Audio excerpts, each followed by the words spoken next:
It was ornamental.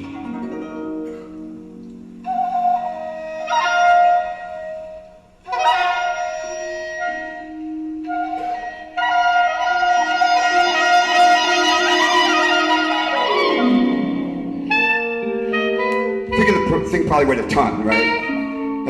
I imagine the guy spent his time after the war, balancing the pebbles one on top of the other. Maybe he saw it, pictured Iwo Jima or something, a pagoda, and he copied it. Anyway, I always stopped and looked at it when I walked to school. Every time, I always stopped. Time is on my mind. Yes, it is.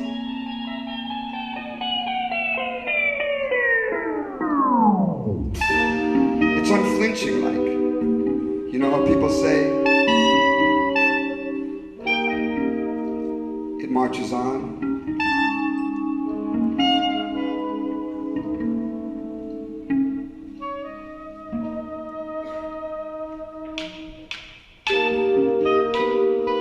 On the way back, I never stopped. I just marched right down the other side of the street. On the way back, I never stopped. I just marched right down the other side.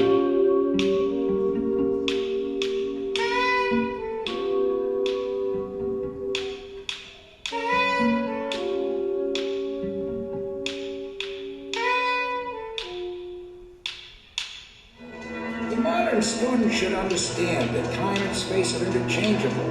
A sentimental attachment to time as a discrete idea is a profound kind of blindness. We have the obligation to take parallel dimensions for granted. Horns and parallel fifths. They trumpet in a new era.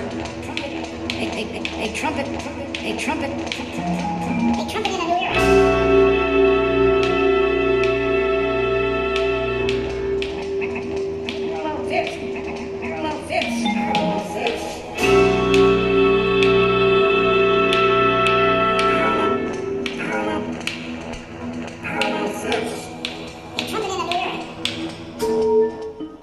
That was Fromkin. He was my 7th grade science teacher at Titmush Junior High School, and he was a prick.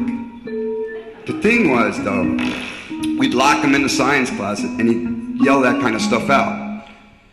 We hated him. But the thing that was amazing was that we never actually saw it, ever. It was just that he was so mealy-mouthed. He was really mealy-mouthed, right? But time, that's something I know about. It's a matter of perception. Like a guy like Fromkin, he would say that zircon over there, there's a zircon over there in that bell jar over there. He would say that was billions and billions of years old. The formation of the Earth is estimated to have occurred 4.5 billion years ago. This particular Australian zircon is 4.404 billion years old. Give or take 800 million. 4.404 billion years old. Give or take.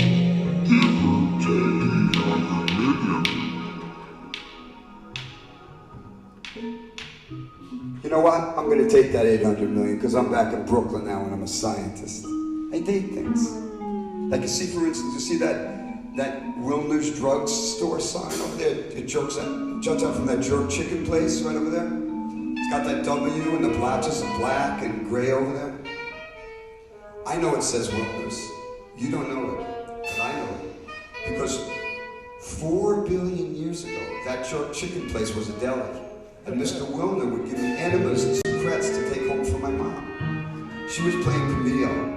She loved that book. She read that book and she saw that movie again, and that was 3.2 billion years before I was born.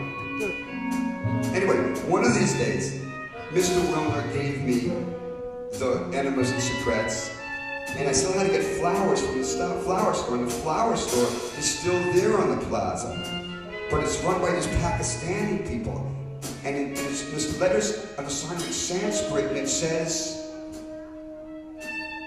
flower store, flower store. But there's no sign to say that the crud that's on the cold glass window where I can get the roses is the same crud that was there when I was there. But it's on upper left-hand corner, right over there. It's the same crud, still exactly the same crud.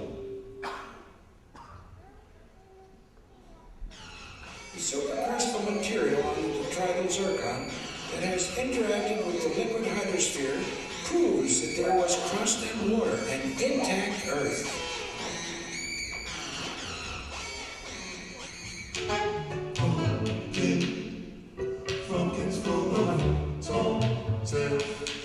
Oceans and continental crust. Fucking full of bright stars. An intact Earth. Fucking full of dark skies.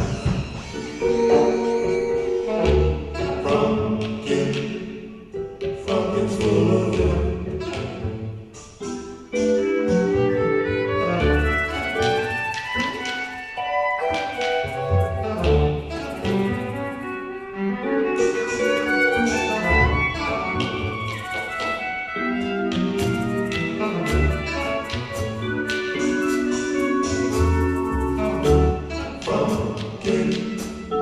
Fucking full of tall tales.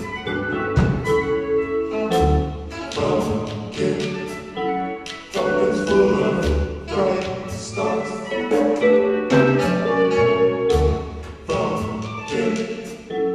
Fucking full of dark skies.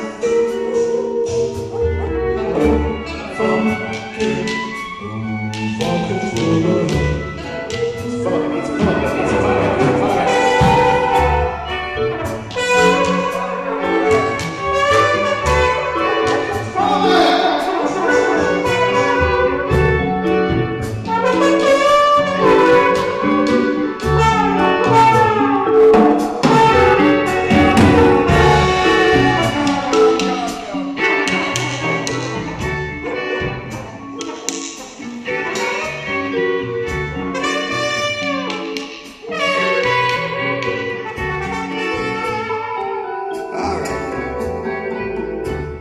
So I got the flowers, but I still had to get conditions at Meisel's Deli over there. So I took the bag of the cigarettes and the enemas, and I had the roses, and I went over to Meisel's, and there was this awful line.